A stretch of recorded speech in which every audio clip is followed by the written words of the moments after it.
사랑하는 성도 여러분, 1월 15일 목요일 아침입니다. 하나님의 은혜와 평강이 함께하기를 축복합니다. 좋아요, 구독 꼭 눌러주세요. 우리 천만 성도 큐티하는 그날까지 함께 달려가도록 하겠습니다. 오늘 우리에게 주신 하나님 말씀은 마태복음 2장 13절에서 23절까지 말씀인데요. 우리 13절의 말씀을 같이 읽도록 하겠습니다. 그들이 떠난 후에 주의 사자가 요셉에게 현몽하여 이르되 헤롯이 아기를 찾아 죽이려 하니 일어나 아기와 그의 어머니를 데리고 애굽으로 피하여 내가 내게 이르기까지 거기 있으라 하시니. 아멘. 사자가 급히 요셉의 꿈에 나타났습니다. 그리고 빨리 마리아와 아기 예수를 데리고 애굽으로 피하라. 지금 헤롯이 아기를 죽이려고 하고 있다, 이런 이야기를 하고 있습니다. 자, 요셉은 좀 충격입니다. 계속 지금 충격이고, 충격일 때마다 천사가 나타나서 그에게 말해주죠.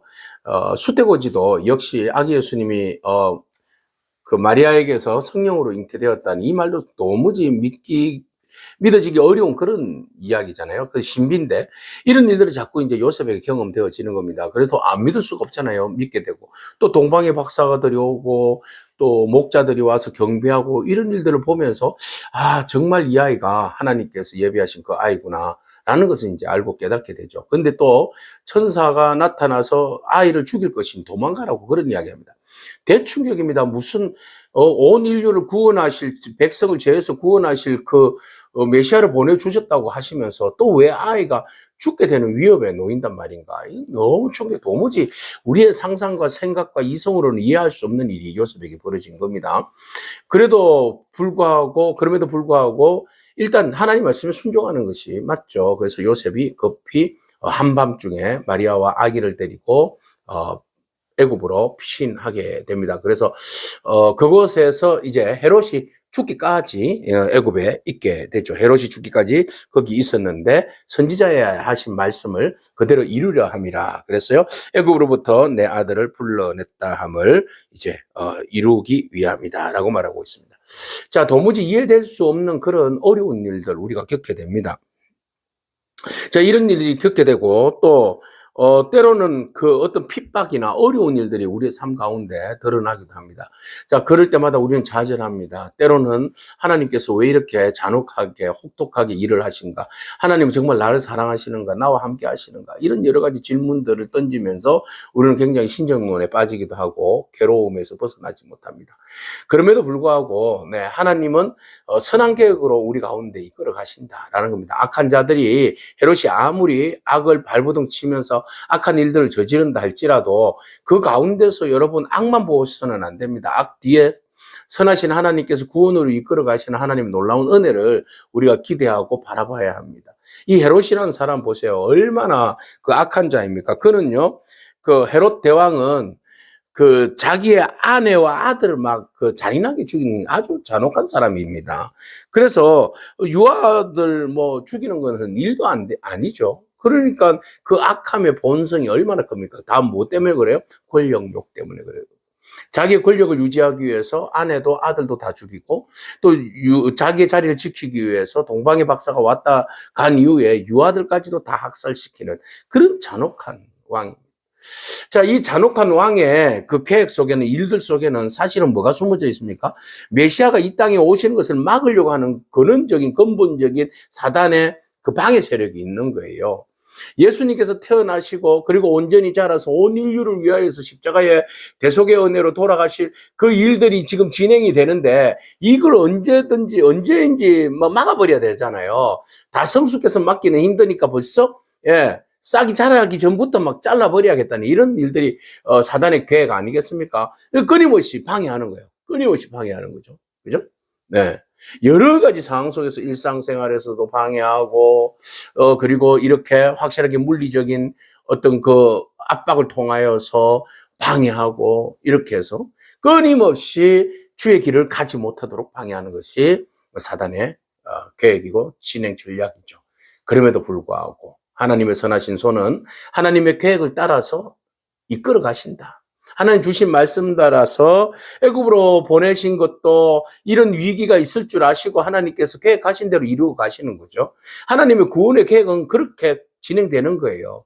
아무리 우리의 가는 길을 막는다 할지라도 선하신 하나님이 구원의 계획을 가지고 있기 때문에 우리를 통하여서 선한 일들을 이루어 가실 것을 하나님께서 약속하셨고 그 일들을 따라서 약속의 성취를 하시는 분이기 때문에 그 선한 길로 이끌어 가신다는 거예요. 그러니까 지금 우리 눈에 보이는 환난과 핍박과 아픔과 슬픔과 가난과 고통과 절망 가운데 있다 할지라도 여러분 그 안에서 좌절하지 않기를 바랍니다. 좌절하면 끝나는 거예요. 사단은 좌절하게 만들어요. 주저앉게 만들어요. 핍박 가운데 항복하게 만들어요. 그러나 우리는 절대로 좌절하지 않기를 바랍니다. 좌절과 절망과 위기와 어려움 뒤에 계시는 하나님을 바라보기를 원합니다. 하나님께서 선한 계획 가운데 우리들로 하여금 그 고통 가운데 지나가게 하시잖아요. 그러니 그 하나님을 신뢰하고 나아가기를 바랍니다. 자, 이 일이 있는데, 자, 요셉이 빨리 아기 예수님을 데리고 애굽으로 나아갔습니다. 자, 나아가서 그곳에서, 이제 헤롯이 죽기까지 그곳에 있게 되는데, 자, 헤롯이 자행한 악을 보십시오. 박사들에게 쏘은 줄을 알았다. 그래서 심히 노하여서 사람을 보냈다. 베들레헴에 있는, 지경에 있는 사내 아이들을 다 죽여버렸다. 박사들에게 자세히 알아본 그때를 기준으로 해서 2살부터 그 아래에 있는 아이들은 다 죽였다. 네. 폭력으로 하나님의 구원을 막으려고 했어요. 그러나 하나님의 구원은 아무리 폭력을 쓴다 할지라도 하나님의 선하신 계획은 막을 도리가 없습니다. 악이 선을 이길 수 없죠. 악이 하나님의 계획을 무너뜨릴 수 없습니다. 여러분 지금 우리가 살아가는 이 사회 속의 현상 속에서 일어나는 그 악이 흥행하는 것 같고 악이 승리하는 것 같고 악이 모든 것을 주도하고 이끌어가는 것 같아서 우리가 계속 절망하지 않습니까? 절망하지 않기를 바랍니다. 사단이 원하는 것은 바로 그겁니다. 절망. 이번에도 또 절망이잖아. 끝이잖아. 끝 아닙니다. 하나님은 그 가운데서도 구원의 길을 열어가시고 위기 속에서도 하나님은 선하심으로 우리를 인도해 주시는 분이십니다. 그래서 그 하나님의 뜻은 위기 속에 더 반짝 빛납니다. 캄캄할수록 더 빛납니다. 더 확실히 우리를 구원으로 이끌어 가시고 선한 가운데로 이끌어 가시는 하나님의 선한 계획을 우리가 분명히 더 볼 수 있습니다. 그러니 절망으로 우리의 시야를 흐트러뜨리지 않기를 바랍니다. 더 정신을 바짝 차리고 선한 가운데로 지금은 위기지만 하나님이 더 선한 가운데로 우리를 위기로 벗어날 수 있는 길을 주신다라는 것을 바라보기를 바랍니다. 자, 그렇게 해서 예수님이 애굽으로 갈 때에 그때 베들레헴에 일어났던 그 참혹한 현실을 그 예레미야는 이미 또 예언을 했죠. 자, 예레미야서 우리가 31장 15절의 말씀 보면 오늘 본문에서 마태는 그것을 인용해서 이런 이야기를 합니다. 이에 선지자 예레미야를 통하여 하신 말씀입니다. 라마에서 슬퍼하며 크게 통곡하는 소리가 들리니 라헬이 그 자식을 위하여 애곡하는 것 것이라. 그가 자식이 없으므로 위로받기를 거절하였도다 함이 이루어졌도다. 가장 그 상실과 단절의 공포와 아픔을 지금 이야기하는 거예요. 이것은 예전에 이스라엘 백성들이 포로로 끌려갈 때 예루살렘에서 북쪽으로 한 81km 떨어진 곳에 라마라는 곳이 있는데 라마에서 직결됐대요. 직결해서 그 포로들을 막 끌고 가는 거죠. 그러니까 이제 잔혹하게 죽이고 처형하고 막 남자들은 끌고 가고 막 이런 상황이 되니까 얼마나 아프고 슬프겠어요. 그래서 라헬은 그 통곡하는 이스라엘을 상징하는 표현이에요. 그러니까 라헬이 그렇게 자녀를 잃고 자녀를 위해서 애국하는 그 마음, 이스라엘이 슬픔에 빠져 있는 그 애통하는 마음을 지금 표현하고 있는 거죠. 자, 예레미야가 이런 이야기를 했을 때에 그때 당시 이스라엘이 바벨론으로 끌려갈 때 가졌던 슬픔이 지금 헤롯으로 인하여서 유아들이 엄마의 품에 있는 아이들이 뺏겨져서 그 병정들에 의해서 죽임을 당하는 그 잔혹한 모습을 지금 바라보니 얼마나 지금 슬프고 괴롭고 힘든 일인가. 이 상황을 이야기합니다. 자, 이만큼 슬픈 일이 벌어졌고 주님의 구원의 은혜 속에 주님이 오시는 사역 속에 이런 고통과 아픔과 슬픔과 어려움도 같이 병행해서 또 오고 있다. 그 속에 있다는 거죠. 주님은 그냥 공중에 붕 떠서 우리를 구원의 길로 이끌어 가시는 분이 아니라 그런 죽음의 위기, 아주 절박한 위기 가운데서 우리와 함께 그곳에서 함께 거하시는 분이 우리 주님이시다. 겁니다. 그래서 누구보다도 우리를 더 잘 아시는 분입니다. 오늘 고통 가운데 있으신 여러분, 주님이 여러분 그 고통 가운데 임마누엘로 함께하고 계십니다. 여러분 손 붙들고 있고, 주님이 여러분들을 업고 계시고, 여러분들을 품에 안아 계시고, 여러분들을 위로하고 계십니다. 절대 절망하지 않길 바랍니다.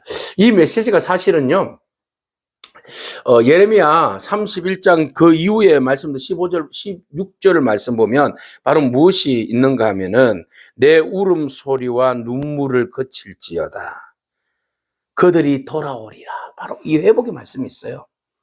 예, 지금은 우리가 애통하고 슬퍼 울지만 눈물이 그치고 돌아오고 회복되는 날이 있다라고 말씀하고 있어요. 예레미야는.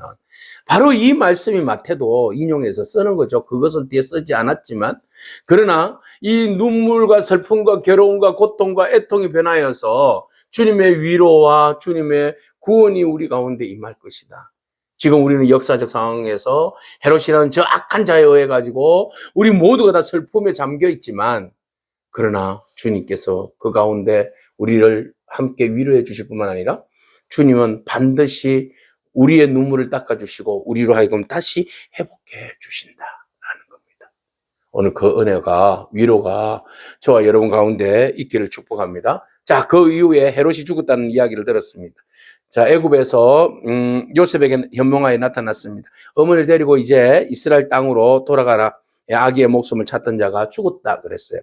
그런데 돌아가려고 할 때 요셉이 일어나서 아기와 그의 어머니 마리아를 데리고 이스라엘 땅으로 돌아갑니다. 그러나 아킬레오가 그의 아버지 헤롯을 이어서 유대의 임금이 되었다는 이야기를 듣고 그가 너무 무서워서 꿈의 지시하심을 받아서 갈릴리 지방으로 떠나가서 그곳에 나사렛이라는 동네에 가했다. 이 말은 선지자의 말씀을 그대로 나사렛 사람이라는 칭하리라 하심을 이루려 합니다. 이렇게 표현되어 있습니다. 자, 돌아가는 것도 천사의 명령에 의해서 움직입니다. 그래서 요셉은 말씀에 순종한 사람, 명령에 순종하여서 움직이는 사람, 자기의 생각도 있죠, 자기의 의지도 있죠. 그렇지만 무엇보다도 더 중요한 것은 자기를 내려놓고 주의 음성을 듣고 그 뜻을 따라 행하는 사람이에요. 자, 자기는 지금 솔직히 베들레헴으로 돌아가고 싶다. 그런데 천사가 말합니다. 아니야, 그것은 아니야. 그것에 지금 아킬레오가 헤롯이 죽고 난 다음에 아킬레오도 아주 그 분봉왕 중에 한 명이잖아요. 이 아킬레오가 맡은 지역이 바로 유대 지역하고 이두메 지역, 그죠? 예, 그쪽 지역이잖아요. 사마리아, 이두메. 뭐 이쪽에 이제 분봉왕이에요. 자, 그의 헤롯 안티파스는 갈릴리, 그 위에. 그래서 지금 갈릴리에, 그나마 그 갈릴리 헤롯 안티파스가 좀 네. 그래서 이제 그쪽으로 갈릴리 지역으로 가는 겁니다. 빌립은 북동쪽 지역이에요. 자, 이렇게 해서 이제 분봉왕들이 나누어서 다스리는데, 이 아킬라오는 너무 무섭다. 폭력적 아버지 닮아가지고 너무 잔혹하다. 그래서 그곳에 가면 또 죽을 수도 있잖아요. 그러니까 천사가 그곳에 가지 말고 나사렛으로 가라. 나사렛은 바로 마리아의 고향이 있죠. 자, 그래서 베들레헴에 가고 싶은데 왜 나사렛일까? 그것은 바로 예언의 성취를 이루기 위함이다. 나사렛 사람 예수. 근데 그 나사렛이라는 동네를 우리가 자세히 들여다보면 나사렛이라는 곳은 멸시받는 변두리예요. 그러면 중앙으로 올라가고 싶지 차라리 예루살렘으로 가든지, 그죠? 예, 아니면 이제 자기의 원래 태어났던 그 조상들이 있는 베들레헴으로 가든지. 근데 이 갈릴리 지역, 호수 지역은 굉장히 소외받는 이방인의 땅, 뭐 이런 식으로 표현되어 있잖아요. 변두리입니다. 그래서 사람들에게 인정받지 못한 곳이에요. 그래서 그 나다나엘이 그랬습니까? 뭐라고 이야기했어요?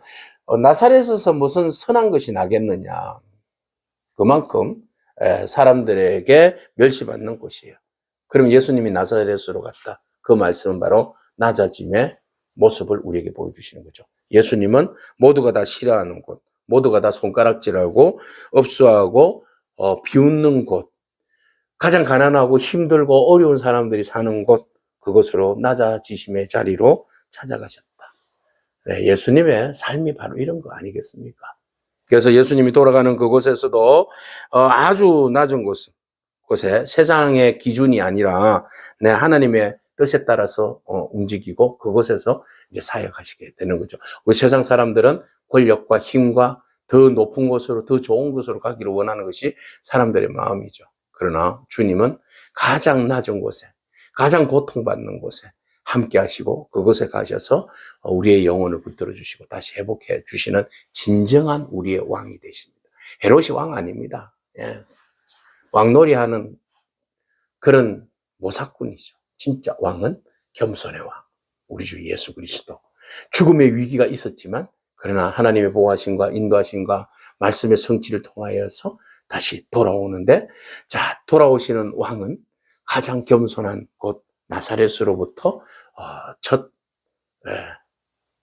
사역들, 내 모든 것들이 이제 시작되는 곳으로 이제 하나님께서 인도하여 주시게 됩니다. 자, 오늘 본문 말씀을 통하여서 우리가 진정으로 내가 어려운 일 당하고 힘들 때 내 삶에 헤롯과 같이 위협적인 존재들은 무엇인가 먼저 우리가 돌아보고, 또 하나님이 나를 지켜주시기 위해서 보내주시는 그런 영적인 애국, 그것은 어디인지 우리가 또 한번 생각해 보시고, 또 사람보다도 또 초라해 보이지만, 사람들이 보기에 너무나 초라해 보이지만 하나님이 나를 머물게 하시는 나사렛은 어디인지 돌아보고, 또 그곳에서 핍박 가운데 성취하시는 하나님의 은혜를 붙들면서 여러분 믿음으로 오늘 하루도 승리하는 저와 여러분이길 축복합니다. 아멘. 기도하겠습니다. 주님 감사합니다. 헤롯이 자기의 권력을 유지하기 위해서 아기 예수님뿐만 아니라 베들레헴에 있는 두 사람에 있는 모든 아이들을 죽여버리는 잔혹한 정치를 취합니다. 잔혹할수록 우리가 두려워하고 힘들어하는 것이 아니라 두려움 뒤에 계시는 하나님을 바라보게 하시고, 또 세상이 우리의 주의 그 선하신 계획과 일들을 막는다 할지라도 그 결코 막히지 아니하고 선한 길로 인도하여 주셔서 마치 우리에게 생명과 구원의 길을 열어가시는 하나님을 바라봅니다. 하나님, 우리의 삶이 힘들고 어렵더라도 좌절하지 않고 우리에게 은혜 주시고 능력 주시고 마침내 구원에 이르게 하시는 하나님의 은혜를 바라보며 믿음으로 나아가는 저희들 되게 하여 주시옵소서. 언제나 사람의 기준과 사람의 소리를 듣기보다 하나님의 기준과 하나님의 음성을 듣고 믿음으로 순종하며 따르며 나아가는 자 되게 하여 주옵소서. 하나님, 화려한 곳이 아니라 하나님 모두가 다 핍박하고 부끄러워하고 업신여기는 나사렛, 그곳에 주님께서 천사도 통하여서 올라가신 것처럼 오늘도 우리가 더 낮은 곳으로, 겸손한 곳으로 내려갈 수 있는 저희들의 삶이 되게 하옵소서. 예수님에게 하신 이름으로 기도합니다. 아멘. 오늘도 믿음으로 승리하길 축복합니다. 아멘.